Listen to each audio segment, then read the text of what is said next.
The alley behind Giovanni's restaurant was bathed in the weak glow of a single street lamp, stretching long shadows across the worn brick walls. Marcus Bennett stood silently by the rear doorway, watching a scene that stopped him in his tracks. A young waitress, Sarah, her name tag had said, was kneeling beside two small children huddled beneath a cardboard lean-to. She pulled several dinner rolls from a cloth-wrapped bundle and placed them gently into the children's hands. "Here you go. Emma, Jake, they're still warm," she said softly. The boy, maybe 7, clutched the bread gratefully, while the little girl smiled shyly, holding tight to her worn stuffed animal. "Thank you, Miss Sarah," the boy murmured. Emma was hungry, but I told her you'd come. "You always do."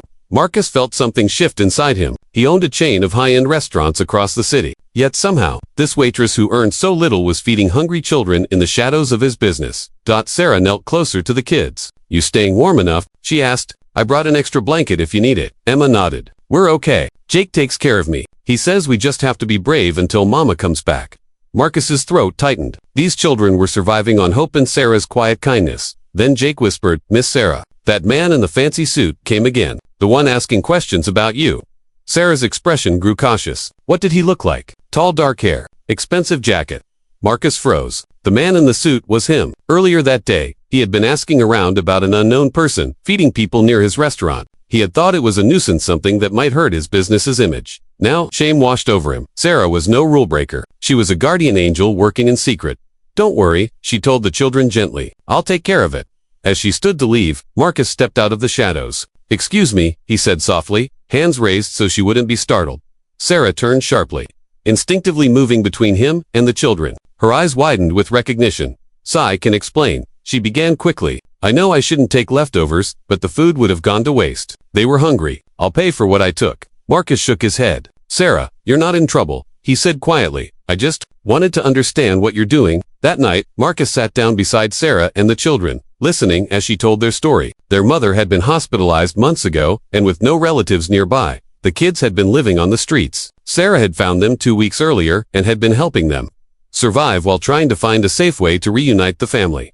"I was scared to call social services," Sarah admitted. "They might separate them. I just wanted to find someone who could take them both." Marcus watched her speak with such compassion and courage and realized how small his world had become. "What if," he said slowly, "I helped you, not just with food, but with finding a real home for them?" Over the next few weeks, Marcus and Sarah worked together, calling agencies, chasing leads, and using Marcus's connections to track down Emma and Jake's aunt. When they finally found her, the reunion was pure joy. She wept with gratitude, hugging Sarah tightly. The children were safe again, together and loved. But the story didn't end there. In the months that followed, Marcus and Sarah's friendship deepened. Her kindness had awakened something in him, a part that success had long buried. One evening, standing together in that same alley, Marcus turned to her and said, "When I first heard about you, I was worried about my restaurant's reputation. But you reminded me success means nothing if we don't use it to help others."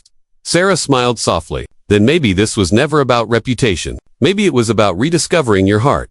6 months later, Marcus and Sarah stood hand in hand at the ribbon cutting of the Bennett Foundation's first transitional housing center, a safe place for families rebuilding their lives. Emma and Jake were there too, laughing and helping cut the ribbon. As the sun dipped below the horizon, Sarah whispered, "Who would have thought that sneaking out bread would lead to this?" Marcus smiled. "I never imagined that following an employee into an alley would lead me to love." She looked at him with those same kind eyes. Love has a way of finding us when we're focused on loving others. And in that quiet moment, beneath a painted evening sky, Marcus realized something profound. Sarah hadn't just been carrying bread that night. She had been carrying hope, compassion, and light. And through her kindness, she had taught him what true success and true love really mean. Because sometimes, the most beautiful things we find in life are the ones we were never looking for.